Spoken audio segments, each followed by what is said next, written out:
संजय कुमार साथी ने हमें अवसर दिया कि हम चले जा रहे हैं, तो हमारे जाने के बाद कैसे आप संभालोगे, ये अवसर है, उस अवसर का लाभ उठाइए। एक बार प्रण बोले जय निशादाई।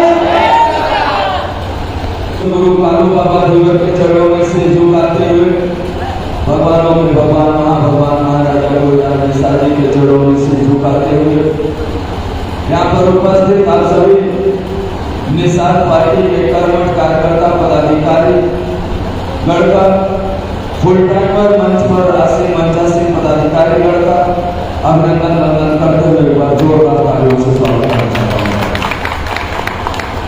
कार्य की शिक्षा और सेवनी का दूध है, जो पिएगा वो बनेगा जरूर। बैठा सभी लोग बैठे बोले यहाँ, शिक्षा और सेवनी का दूध है, जो पिएगा वो बनेगा जरूर। कौन सी शिक्षा दलित भाइयों ने लिया, हमेशा अपने दिमाग में इस चीज को आपको रखना पड़ेगा।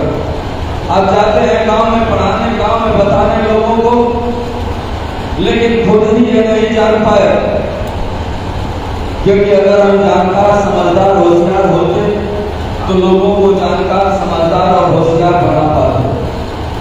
लोग शिक्षित प्रशिक्षित और दक्ष होते। जैसा कि अभी आपने देखा, निषाद पार्टी सुप्रीमो उत्तर प्रदेश सरकार के कैबिनेट मंत्री माननीय डॉक्टर संजय कुमार निषाद जी के पास समय का अभाव होने के बाद भी उन्होंने कैडर के माध्यम से आपको बताया कि कैसे इस लोकतंत्र में हिस्सा मिलता है, कैसे हम लोग राजनीति के शिकार हैं और कौन लोग राजनीति के हिस्सेदार हैं। ये सबसे पहले हमें जानना होगा, जब तक हम लोग नहीं जानेंगे, क्योंकि हम ज्यादातर इसमें बैठे हुए लोग जाते हैं गांव में पढ़ाने के लिए दूसरे को, तो क्या पढ़ाएंगे हम उन्हें? हमें कोई जानकारी नहीं है। हमारे साथी कभी कभी ऐसा बोल जाते हैं, ऐसा पढ़ा जाते हैं, कैसे लगता है कि जैसे अभी इनको कुछ जानकारी नहीं है, इसलिए यह पढ़ना बहुत जरूरी है। क्योंकि यहाँ पढ़े लिखे लोगों को पढ़ाने का ये एक स्कूल है। निषाद पार्टी सही मायने में अपने लोगों को सही बात बता करके और इस लोकतंत्र में जो उनका हिस्सा है, जो उनका अधिकार है, जो मान सम्मान स्वाभिमान है, ये कैसे आपका मिलेगा, कैसे आपके घर आएगा, कैसे आप दूसरे को हिस्सा दिला पाएंगे, ये पूरी जानकारी देने के लिए शायद निषाद पार्टी के अलावा किसी भी पार्टी ने इस स्तर से जानकारी नहीं दिया। कभी मंच से तो नहीं दिया, अपने लोगों को दिया, हमें गुमराह किया। सपा आती है तो पिछड़े। एक बार तेजवाल में बोले जय निशादाई। नारा जब भी हो पूरी ताकत के साथ जोरदार आवाज में होना चाहिए। पुनः तेजवाल में बोले जय निशादाई। एक चीज हमेशा याद रखो कि शिक्षा और सेवनी का दूध जो पिएगा वो बनेगा। कौन सी शिक्षा लिया था दलित भाइयों ने कि जो हजारों वर्षों से गुलामों की तरह जी रहे थे, और वो शिक्षा लेने के बाद आज शौचालय से लेकर सचिवालय तक उनका कब्जा। कौन सी शिक्षा लिया था यादव भाइयों ने कि जिनकी मां के पेट से कभी चरवाहे पैदा होते थे, आज उनके घर डीएम और कलेक्टर पैदा हो रहे हैं। हमें वह शिक्षा लेना है, जाकर के गांव में वह शिक्षा देना भी है, जाके गांव में बताना है कि भाई सबसे पहले इतिहास को जानना जरूरी है कि हमारा इतिहास क्या था, आज हम क्या हैं, कल क्या हो जाने वाले। इतिहास से प्रेरणा मिलती है, प्रेरणा से जागृति होती है। अगर ये ध्यान से सुनिए, क्योंकि आप लोगों को जाके गांव में बताना पड़ेगा कि इतिहास से प्रेरणा मिलती है। मतलब अगर हमारे पूर्वज कभी राजा थे तो एक बार पुनः हमारा राजपाट होना चाहिए कि नहीं होना चाहिए? ईमानदारी से बताइए, होना चाहिए कि नहीं होना चाहिए? होना चाहिए। मोड़ी हिला के नहीं, हाथ उठा के जुबान खोल के बोलना पड़ेगा। अगर इतिहास कहता है और उत्तर प्रदेश का वर्तमान सरकार का जो प्रतीक चिन्ह है, दो मछलियां तीन धनुष गंगा यमुना जल नल राज निषाद का प्रतीक चिन्ह वो अभी प्रमाण के तौर पर तैनात है कि कभी हम मछुआरों का एक छत्र शासन हुआ करता था इस उत्तर प्रदेश पे, तो फिर से हमारा शासन होना चाहिए कि नहीं होना चाहिए?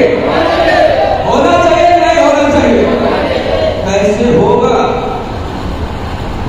क्योंकि शिक्षा दो प्रकार की है। एक तो एकेडमिक शिक्षा, जिससे जितना अच्छा आप पढ़ोगे उतना ही अच्छा, उतना ही बड़े नौकर बन सकते हो। मुझे याद है माननीय प्रधानमंत्री नरेंद्र मोदी जी अभी आए थे सबसे लास्ट टाइम जब वो वाराणसी में, अभी पिछली बार जब वाराणसी गए थे तो उनका भाषण चल रहा था। आप लोग अगर सुने होंगे तो ठीक, नहीं सुने होंगे तो सुन लीजिएगा कि उन्होंने कहा था कि शिक्षा को कभी नौकरी से नहीं तुलना की जानी चाहिए। अगर आप पढ़े हो तो इसका मतलब ये नहीं कि नौकरी नहीं मिली तो बेकार हो, क्योंकि शिक्षा से बुद्धि का विकास होता है। आदमी सही और गलत का फैसला करने की उसके अंदर शक्ति होती है, सही बात को बोलने की शक्ति आती है उसके अंदर। लेकिन इस देश में दो प्रकार की शिक्षाएं हैं। एक शिक्षा वो है जो एकेडमिक शिक्षा होती है कि जिसे लेने के बाद आप इस प्रदेश, इस देश के सबसे बड़े, सबसे अच्छे नौकर तो बन सकते हैं, लेकिन मालिक नहीं बन सकते। मालिक बनने के लिए दूसरी शिक्षा है जो राजनीतिक दल देते हैं अपने कार्यकर्ताओं को। लिखा है चर्चिल ने, इंग्लैंड के प्रधानमंत्री चर्चिल ने लिखा है स्पष्ट शब्दों में, अबाउट द पॉलिटिक्स नामक बुक में लिखा है, every problem solved bye political party in the democracy. इस लोकतांत्रिक देश में आपकी हर समस्या का समाधान राजनीतिक दल से होना है। जिसका दल होता है उसका बल होता है और उसकी समस्या का इस आवाज को तेज बोलना पड़ेगा। जिसका दल होता है उसका मजा नहीं आया, ये जाके गांव में बताना पड़ेगा आपको। अच्छा गलत बोल दिया क्या? नहीं, ये बात नहीं तो गलत बोल दिया। अगर दलित भाइयों के पास दल नहीं आया होता तो क्या उनकी समस्या का हल होता? अगर यादव भाइयों के पास दल नहीं आता तो उनकी समस्या का हल होता? अगर पंडित जी ठाकुर साहब के पास दल नहीं होता तो क्या उनकी समस्या का हल होता? अगर नहीं होता तो हमारे पास भी दल होना चाहिए कि नहीं होना चाहिए? होना चाहिए कि नहीं होना चाहिए? तो एक बार फिर से हमारे साथ बोलिए, जिसका दल होता है उसका तेज आवाज। बल का मतलब बलशाली आवाज, वैसे ही निकलनी चाहिए। जिसका दल होता है उसका बल होता है, उसकी समस्या का हल होता है। जिसका दल नहीं उसका कोई बल नहीं, उसकी समस्या का कोई हल नहीं। मतलब जब दलित भाइयों ने अपना दल बनाया तो उनकी समस्या का हल हुआ कि नहीं हुआ कि नहीं हुआ? जब यादव भाइयों ने अपना दल बनाया तो उनकी समस्या का हल हुआ कि नहीं हुआ? आज हम मछुआरों का भी दल आ गया है, गांव के गरीबों का दल आ गया है, जिसका नाम है निर्मल इंडियन शोषित हमारा निर्मल इंडियन शोषित हमारा। मतलब आज हमारे पास भी दल आ गया कि नहीं आ गया? अगर दल से समस्या का हल होता है तो अब आपकी समस्या का हल होगा कि नहीं होगा? आपकी समस्या का हल होगा कि नहीं होगा? क्या उसे कोई रोक पाएगा? कोई रोक पाएगा? एक बार उठा करके इतिहास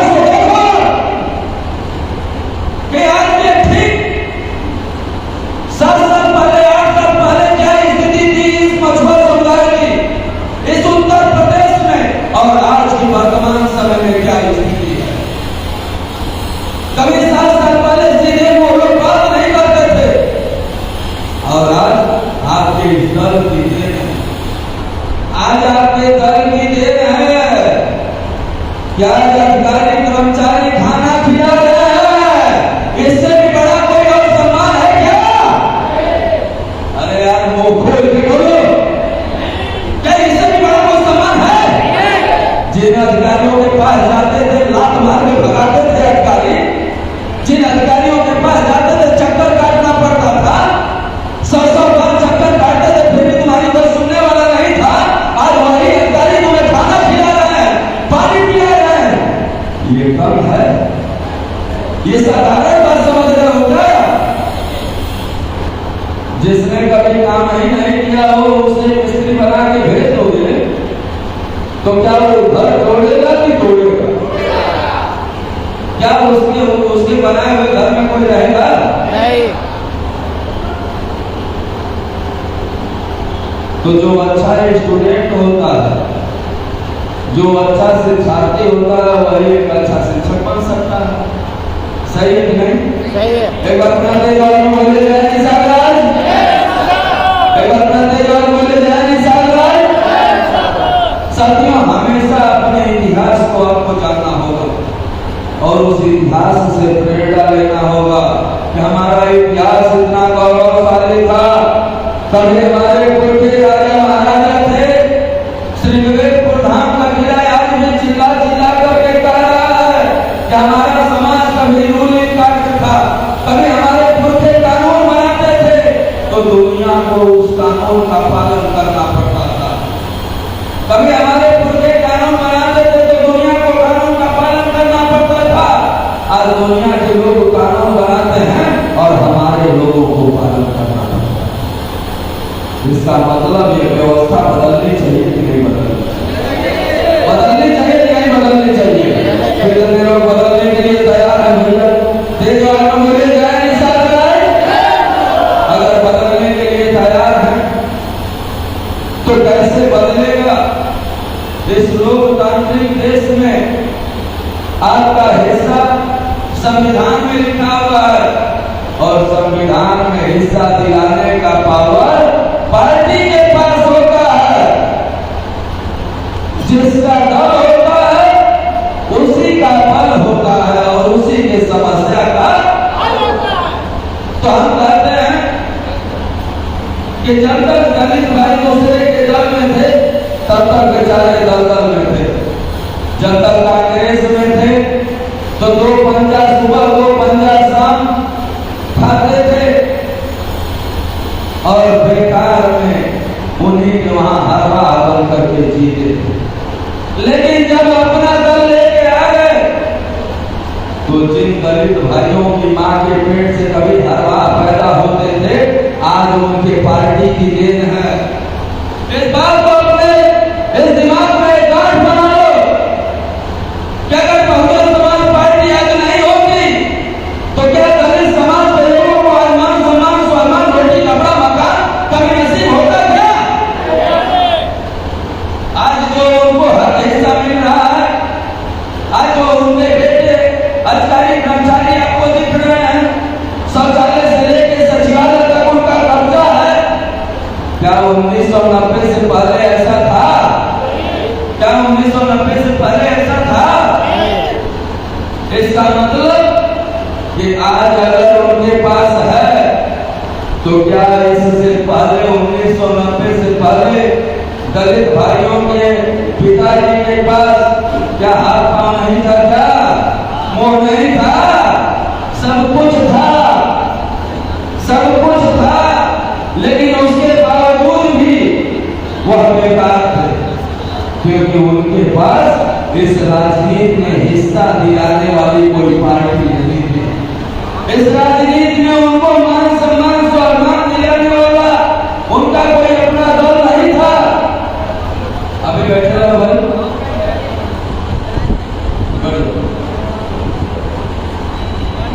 जब दल आया तो उनकी समस्या का हल भी हो गया। जब दल आया तो उनकी समस्या का हल भी हो गया। अभी अच्छा है कि ज्यादातर वो लोग इसमें बैठे हैं जो जाकर के गांव में पढ़ाते हैं, क्या पढ़ाते हैं ये सब तो पता है, हम भी लिख के रखते हैं कि मुझे क्या पढ़ाना है। ये देखो लिख के रखे हैं, नहीं रखते हैं। और यही अभी देख के आए हैं, फिर पढ़ा और मुझे लगा कि आगे और क्या पढ़ाना है, इसलिए फिर से देख लिया। आप नहीं अगर लिख करके रखेंगे तो क्या पढ़ा पाएंगे, गांव में जाकर बता पाएंगे। इसका मतलब अगर अच्छा मास्टर बनना है, गांव में जाकर के सही बात बताना है, पढ़ाना है, तो लिख के रखना पड़ेगा, नहीं रखना पड़ेगा। एक चीज अपने जेब में लिख के रखना होगा, नहीं रखना होगा, क्योंकि अगर नहीं लिख के लाओगे तो फिर पढ़ा नहीं पाओगे। एक बार तैयार बोले जाएगी सरकार, एक बार तैयार बोले जाएगी सरकार। मजा नहीं आ रहा, हाथ उठा करके जोरदार बोलते जाओ, बोले जाएगी सरकार। साथियों, एक कहानी के माध्यम से अपनी बात को आगे बढ़ाऊंगा। एक बार की बात है कि गुरु द्रोणाचार्य को दिमाग में आया कि चलो मैं इतने दिनों से, इतने लंबे समय से शिक्षा दे रहा हूं अपने शिष्यों को, इनकी परीक्षा लिया है। तो उन्होंने अपने शिष्यों को लिया साथ में और चले गए जंगल में।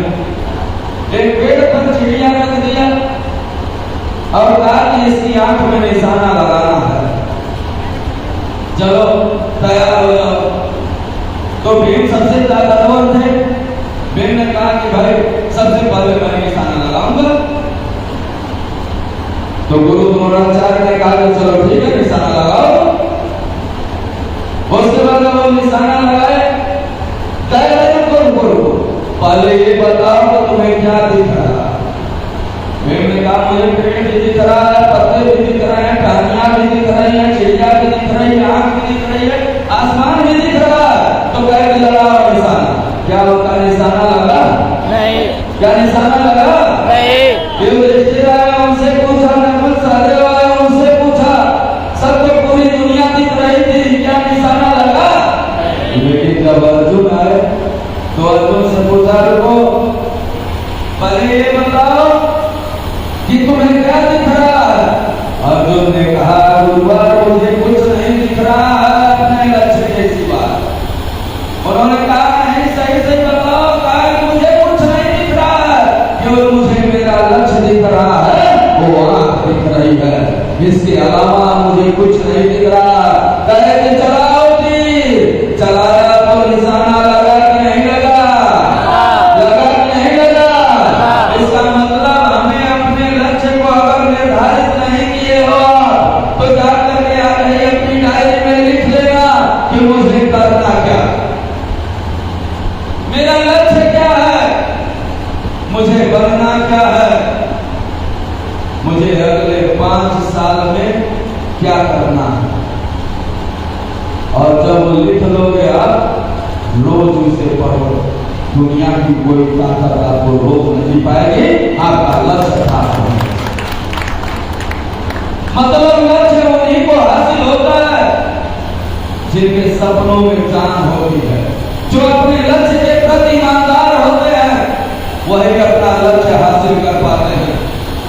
अगर हमने अपना लक्ष्य बनाया तो इतने कम समय में पहली पार्टी है उत्तर प्रदेश में जिन्होंने इतने कम समय में अपने उस समाज को, जो आजादी के 70 साल बाद भी सोया पड़ा था, जिस समाज के लोग इज्जत के 2 शब्द नहीं बोलते थे, आज वह समाज उत्तर प्रदेश की राजनीति का केंद्र बिंदु बना हुआ है। तो सिर्फ इस वजह से कि आपने अपना लक्ष्य निर्धारित कर रखा। मतलब अगर 2027 में इतिहास बनना है, इतिहास बदलना है, तो अपने लक्ष्य के प्रति ईमानदार होना पड़ेगा कि नहीं होना पड़ेगा? क्या अपने लक्ष्य के प्रति ईमानदार होने के लिए तैयार हैं? तैयार हैं?